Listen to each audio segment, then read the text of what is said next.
لوگوں سے عزتیں تلاش کرتے ہو تو وہ کیا تمہیں عزت دیں گے؟ وہ تو کل اچھا کہتے ہیں، پرسوں برا کہنے لگ جاتے ہیں۔ لوگوں کے سامنے گڈ بک میں آنا چاہو گے تو وہ تو سویرے تمہارے بارے میں کچھ کہیں گے، شام کچھ اور کہیں گے۔ اپنی روحانی زندگی آباد کریں، اپنے مسلح کو وقت دیں، اور دنیا سے چھپ کر اس موبائل کو بند کر کے اور اپنے آپ سے بھی چھپ کے اور تنہا ہو کے چھپا کے سارا کچھ اپنے آنسو اپنے رب کی بارگاہ میں پیش کریں، اس کے حضور حاضری دیں۔ سنو نا ترمذی کی حدیث، اور اسے یاد رکھنا، نبی پاک علیہ السلام نے فرمایا اپنے دکھ لوگوں کے سامنے نہ بیان کرنا، سیٹھوں نوابوں کو نہ بتاتے پھرنا، دنیا داروں کے سامنے جا کے نہ رونا کہ میں تکلیف میں ہوں۔ فرمایا اگر دنیا داروں کو دکھ بتاؤ گے رب تمہیں کبھی غنی نہیں کرے گا۔ اور لوگ ہیں کہ الٹا مذاق اڑائیں گے آپ کی، جس سے بڑی پکی یاری ہے نا، پکی، وہ تب تک پکی ہے جب تک آپ نے 50,000 مانگا نہیں، اور جس وقت آپ نے کہہ دیا کہ میں مجبور ہوں میری مدد کر، تو پھر ختم ہو گئی دوستی۔ لوگوں کے تعلقات آپ کے ساتھ تب تک ہیں جب تک آپ ان سے کوئی ضرورت وابستہ نہیں کرتے۔ کریم محبوب فرمانے لگے بندوں کے سامنے دکھ نہ بیان کرنا، اللہ تجھے کبھی غنی نہیں کرے گا۔ تو اپنے دکھ اپنے رب کو بتا، تو دعائیں مانگ، تو اس کی بارگاہ میں حاضر ہو، تو اس کے حضور عرض کر۔ فرمایا اپنے دکھ اپنے رب کو بتا، وہ جلدی کرے یا دیر سے کرے تجھے ساری دنیا سے بے نیاز کر دے گا، تجھے کسی کا محتاج نہیں رہنے دے گا۔ اپنے مسلح کو، اپنی دعاؤں، ایک بزرگ فرماتے ہیں میں نے دعا مانگنے کا طریقہ اپنی بیوی سے سیکھا، دعا مانگنے کا طریقہ اپنی، سیکھنے والے تو اپنے بچوں سے بھی سیکھ لیتے ہیں، سیکھنے والے تو ہر ایک سے سیکھتے ہیں۔ وہ کہتے ہیں میں نے دعا مانگنے کا سلیقہ اپنی بیوی سے سیکھا ہے۔ حضرت وہ کس طرح؟ فرمانے لگے میری بیوی نے نا مجھے کوئی کام بتایا، کچھ پیسوں کی ضرورت کے لیے کہا، تو میں نے اسے کہا کہ بھئی ابھی میرے پاس نہیں ہے، کچھ دنوں میں آتے ہیں تو میں دے دوں گا۔ عورتوں کی عادت ہوتی ہے وہ بار بار یاد کراتی ہیں، 2-4 دنوں کے بعد پھر اس نے کہا حضرت وہ میں نے کہا تھا کچھ پیسے، میں نے اسے کہا کہ ابھی میرے پاس نہیں ہے، کچھ دنوں میں ملتے ہیں تو میں تمہیں دے دوں گا۔ اس نے کچھ دنوں کے بعد پھر کہا حضور وہ میں نے کچھ پیسے کہے تھے۔ فرماتے میں نے ڈانٹ دیا، میں نے کہا کہ کیا تو روز مجھے شرمندہ کرتی ہے، کہا نا میرے پاس نہیں ہے، ہوں گے تو دے دوں گا، تو روز یاد کراتی ہے۔ فرماتے ہیں اس نے پہلے تو میری ڈانٹ کو سہا، پھر میرے سخت جملوں نے اس کی آنکھوں میں آنسو پیدا کر دیے، پھر اس نے اپنے آنچل میں اپنے اس دکھ کو سمیٹا، اور پھر اس نے ایک جملہ کہا تو میں رو پڑا، اور مجھے اپنے رب سے مانگنے کا طریقہ آ گیا۔ مجھے کہنے لگی حضرت جی آپ نے ڈانٹ دیا میں نے سہ لیا، پر آپ ہی میرے شوہر ہیں، بتائیں نا آپ سے نہ کہوں تو میں کس سے جا کے کہوں۔ فرماتے ہیں میں رو پڑا، اور میں کھل کے رویا، اور میں تڑپ کے رویا، اور پھر میری سسکیاں بند گئیں۔ تو مجھے کہنے لگی آپ کو کیا ہوا؟ میں نے کہا مجھے بھی دعا مانگنی آ گئی ہے، جب میں اسے کہوں گا نا اللہ تو ہی میرا رب ہے، میں تجھ سے نہ کہوں تو میں کس سے جا کے کہوں؟ میں کیوں کسی بندے سے سوال کروں؟ میں کیوں کسی دنیا دار سے کہوں؟ میں تیرے بندوں کا، نیک بندوں کا وسیلہ لے کے، تیرے محبوب کی غلامی لے کے تیری بارگاہ میں آیا، تجھ سے نہ مانگوں تو کس سے مانگوں؟ سمجھ آ گئی ہے؟ جب میں اس رنگ میں مانگوں گا تو پھر رب میرے اوپر بڑا ہی فضل فرمائے گا، وہ میرے اوپر بڑی رحمت کرے گا، وہ میرے لیے آسانیاں کرے گا۔ عزیز دوستو، ہم اس طرح کرنے لگ گئے ہیں کہ ہم نے نا اپنے تعلقات پر اعتماد کرنا شروع کر دیا ہے۔ میرے تعلقات بہت ہیں، ہم نے اپنی دولت پر اعتماد کرنا شروع کر دیا ہے، میرے پاس دولت بہت ہے۔ ہم نے اپنے علم پر، اپنی شہرت پر اعتماد کرنا شروع کر دیا ہے کہ میرے پاس فلاں چیز بہت ہے۔ یاد رکھنا جب بے نیاز اپنی صفت بے نیازی دکھاتا ہے تو بڑی بڑی دولتوں والے مجبور نظر آتے ہیں۔ بھائیو جب انسان کا رشتہ اپنے مالک کے ساتھ ہوتا ہے پھر تو غم بھی کچھ نہیں کہتے، پریشانیاں بھی کچھ نہیں کہتی، پھر تو زندگی صبر والی، پھر تو زندگی توکل والی، پھر تو زندگی بھروسے والی، پھر انسان اپنے آپ کو رسوا نہیں کرتا، دنیا داروں سے امیدیں اس کی ختم ہو جاتی، امیدیں اللہ رسول سے لگا لیتا ہے، مضبوط ہو جاتا ہے، مضبوط، طاقتور ہو جاتا ہے، خوددار ہو جاتا ہے، باوقار باعزت ہو جاتا ہے۔ حضرت بہلول دانا رحمت اللہ علیہ بیٹھے تھے تو ہارون رشید حج کر کے آ رہا تھا، تو رستے میں حضرت شیخ سے ملاقات ہو گئی تو السلام علیکم کے بعد کہنے لگا حضور کوئی حکم ہو تو بتائیے گا. تو حضرت بہلول دانا فرمانے لگے تیرا رب کون ہے؟ اس نے کہا اللہ. تو فرمایا میرا کون ہے؟ کہا اللہ. فرمانے لگے تو بڑا ہی بیوقوف ہے، کیا تو یہ سمجھتا ہے کہ رب ہارون رشید کو تو دے گا اور بہلول دانا کو بھول جائے گا؟ تیرا بھی وہی رب ہے، میرا بھی وہی رب ہے. اس نے اگر تجھے دے کے آزمایا ہے تو ہو سکتا ہے مجھے نہ دے کے آزما رہا ہو. جب اس کی حکمت کے تقاضے ہوں گے تو عطا کرے گا اور دے گا. تو جا اپنا کام کر. بھائی اپنی روحانی زندگی، اپنی عبادات، اپنے وظائف، اپنے روزمرہ کے معاملات، اپنی دعائیں، اپنا استغفار. دیکھو کوئی مشکل کام تو نہیں 2 رکوع ہیں سورہ واقعہ کی اگر رات کو پڑھ لی جائے تو. میں کس طرح یہ بات بیان کروں کہ تعویذ بانٹنا آسان ہے اور وظیفہ بتانا مشکل ہے. سارا دن تعویذ بانٹیں تو لوگ لینے کو تیار ہیں، اور اگر آپ وظیفہ بتائیں تو کہتے ہیں تو مشکل کام ہے. او خدا کے بندے، اگر آپ کا تعلق قرآن پاک کے ساتھ مضبوط ہو، قرآن پاک کے ساتھ اگر آپ کا رشتہ ہو، لوگ سفارشیں ڈھونڈتے ہیں نا دنیا میں، کوئی تعلق مل جائے تو میرا کام ہو جائے. دنیا میں اتنا مشکل معاملہ ہے، آخرت میں مجھے بتائیے گا کتنا مشکل معاملہ ہوگا. میرے نبی پاک صلی اللہ تعالی علیہ وسلم نے فرمایا جو لوگ سورہ ملک پڑھا کرتے تھے نا، سورہ ملک، یہ سورت ملک قیامت میں ان کی سفارش کرے گی، اور اس طرح کرے گی کہ کہے گی اے اللہ یہاں اس بندے کو جنت میں داخل کر دے یا مجھے قرآن پاک سے علیحدہ کر دے. تو رب فرمائے گا جا اس کا دامن تھام کے اسے جنت تک پہنچایا. آپ بات کو سمجھیں، جب آپ کے تعلقات اپنے معاملات کے ساتھ مضبوط ہوں گے، یہ نبی کریم نے وعدہ کیا ہے کہ تو سورت واقعہ پڑھ تیرے گھر میں فاقہ نہیں آئے گا. حضرت عبداللہ ابن مسعود رضی اللہ تعالیٰ عنہ بیمار تھے تو حضرت عثمان غنی رضی اللہ تعالیٰ عنہ تیمارداری کے لیے تشریف لے گئے اور جا کر کے کہا کہ آپ بڑے بیمار ہیں، آپ کی بیٹیاں زیادہ ہیں، میں چاہتا ہوں کہ خزانے میں سے کچھ مدد کروں. تو سیدنا عبداللہ ابن مسعود رضی اللہ تعالیٰ عنہ اٹھ کے بیٹھ گئے اور کہنے لگے امیر المومنین، اللہ آپ کو میری طرف سے، میری بیٹیوں کی طرف سے بہتر صلہ دے. میری بیٹیوں کو کسی خزانے کی ضرورت نہیں، میں نے انہیں خزانہ دے دیا ہے. کہا جناب آپ نے کون سا خزانہ دیا ہے، میں آپ کے مالی معاملات کو جانتا ہوں. تو فرمانے لگے امیر المومنین، میرے نبی کریم نے فرمایا ہے جو سورت واقعہ پڑھے اسے کبھی فاقہ نہیں آتا. میں نے بیٹیوں کو یاد کرا دی ہے، یہ خزانہ میں نے انہیں دے دیا ہے. وہ سارے والدین سنیں جو بیٹیوں کے لیے پریشان رہتے. حضرت عبداللہ ابن مسعود نصیحت کر رہے ہیں، فرمانے لگے میں نے سورت واقعہ یاد بھی کرا دی ہے، پڑھنے کی عادت بھی ڈال دی ہے. حضور نے فرمایا ہے جو سورت واقعہ پڑھے اسے فاقہ نہیں آتا. کہنے لگے چاند تو اپنی جگہ چھوڑ سکتا ہے، سورج گر سکتا ہے، تارے ٹوٹ سکتے ہیں، پر مدینے والے رسول کی بات غلط نہیں ہو سکتی. حضور نے فرمایا فاقہ نہیں آئے گا تو انشاءاللہ کبھی بھی نہیں آئے گا. کرنے کا کام یہ ہے کہ ہم اپنے معاملات، اپنی عبادات، اپنی دعائیں، کبھی 10 منٹ عادت ہو جائے نا دعا مانگنے کی علیحدہ سے رات کو. حضور نے فرمایا جو فرض نماز کے بعد دعا مانگے اللہ اس کی قبول کر لیتا ہے.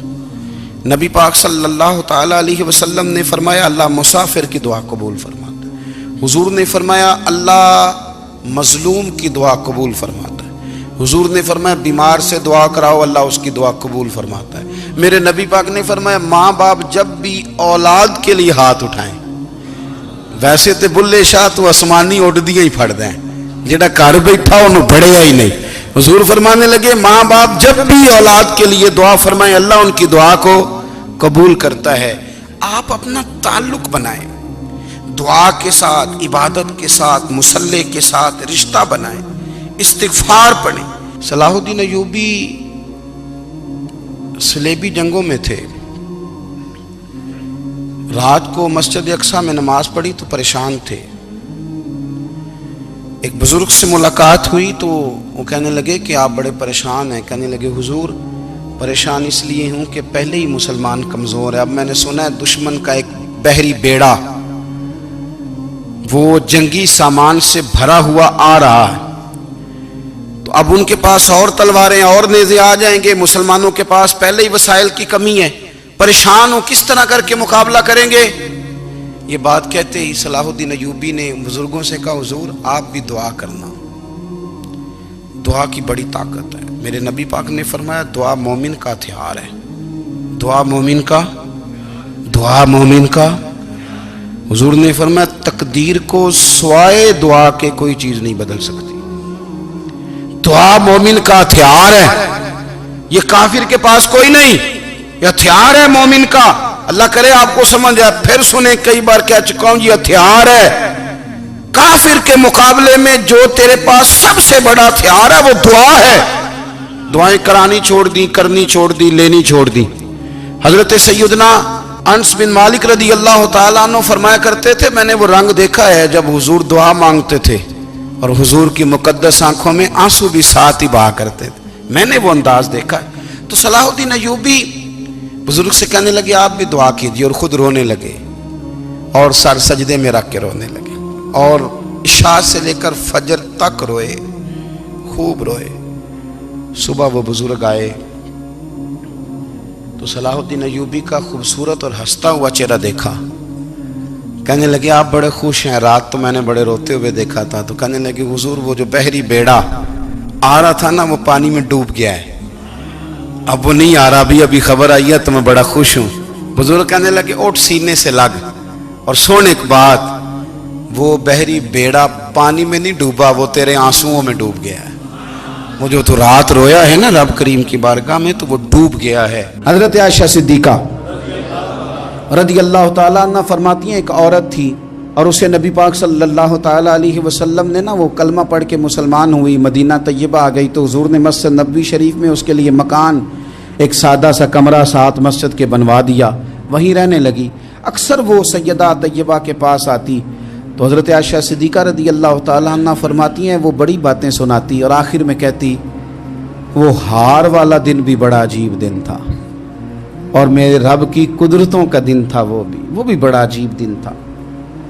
سیدہ عائشہ صدیقہ رضی اللہ تعالیٰ عنہ ایک دن فرمانے لگی کہ تو ہار والے دن کا بڑا ذکر کرتی ہے، وہ کیا دن تھا؟ تو خاتون کہنے لگی اماں جی وہ دن تھا جب میرے رب پر بھروسہ اور مضبوط ہو گیا، جس دن میرا اپنے رب پر توکل اور بڑھا، میرے ایمان میں یقین میں اور پختگی آئی۔ کہنے لگی میں ایک گھر کی کنیز تھی، نوکرانی تھی، اس گھر میں ایک بچی تھی جس کے پاس سونے چاندی ہیرے جواہرات کا ہار تھا۔ اس زمانے میں نا چمڑے کے اوپر لوگ ہیرے جواہرات لگاتے تھے، کئی دفعہ سرخ رنگ کے چمڑے پہ لگائے جاتے تھے، وہ بچی پہنتی تھی۔ تو کہتی ہیں وہ بچی کے اس نے اتار کے رکھا یا اس سے گرا وہ ہار تو چیل اسے اٹھا کے لے گئی گوشت سمجھ کے اور میرے سامنے اٹھا کے لے گئی۔ گھر والوں نے مجھ سے پوچھا، یہ بخاری میں موجود ہے، گھر والوں نے پوچھا مجھ سے کہ وہ ہار کہاں ہے تو میں نے کہا چیل اٹھا کے لے گئی۔ گھر میں کچھ چوری ہو جائے تو سب سے پہلا الزام کس پہ لگتا ہے؟ ملازمین پہ۔ کہتے انہوں نے مجھے بڑا مارا، بڑی تکلیف تھی، حتیٰ کہ میری شرمگاہ تک کی تلاشی، میری عزت اتنی خراب کی میں بتا نہیں سکتی۔ میں نے اپنی زندگی میں ایک واقعہ دیکھا، ایک امیر گھر میں چوری ہو گئی، ملازم کو اتنا مارا کہ وہ چارپائی پہ پڑ گیا، پولیس والوں سے اتنی مار پروائی گئی کہ وہ بیچارہ چارپائی پہ پڑ گیا، اور پھر وہ اتنا بیمار ہوا اور کچھ دنوں کے بعد پتہ چل گیا کہ چور تو اپنا بیٹا ہے ان کا،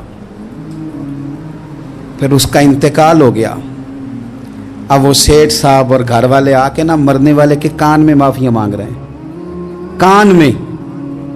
تو میں نے ان سے پھر کہا تھا کہ یہ تو اب چلا گیا ہے، تمہارا زور چلتا تھا نا تو تم نے قانون خریدا اور تم نے اسے جتنا ہو سکا تم نے اسے مار پڑوائی، تمہارے پاس جو عدالتیں تھیں تم نے وہاں کارروائی کی، اب ایک عدالت قیامت کے دن لگے گی۔ یہ کمزور تھا نا، کچھ کر نہیں سکا۔ میرے نبی پاک صلی اللہ علیہ وسلم نے فرمایا سن لو، اگر سینگ والی بکری نے بغیر سینگ والی بکری کو تکلیف دی ہوگی نا تو قیامت کے دن اسے بھی بدلہ دینا پڑے گا کہ تیرے پاس سینگ تھے اور تو نے اسے مارا تھا۔ وہ خاتون عرض کرتی ہے سیدہ عائشہ کی خدمت میں کہ مجھے بڑا مارا، مجھے تکلیف دی، میں کہہ رہی تھی کہ میرے سامنے چیل لے گئی ہے پر وہ نہیں مان رہے تھے، اماں جی انہوں نے مجھے بڑا مارا۔ حضرت عائشہ صدیقہ کہتی ہیں پھر کیا ہوا؟ کہنے لگی اماں جی جب کوئی میرا مددگار نہ رہا، مجھے تکلیف دے رہے تھے، رسوا کر رہے تھے، تو میں نے اپنے رب سے مدد چاہی، میرے رب کی طرف میں نے توجہ کی، میں نے کہا مالک اب تو ہی میرا مددگار ہے،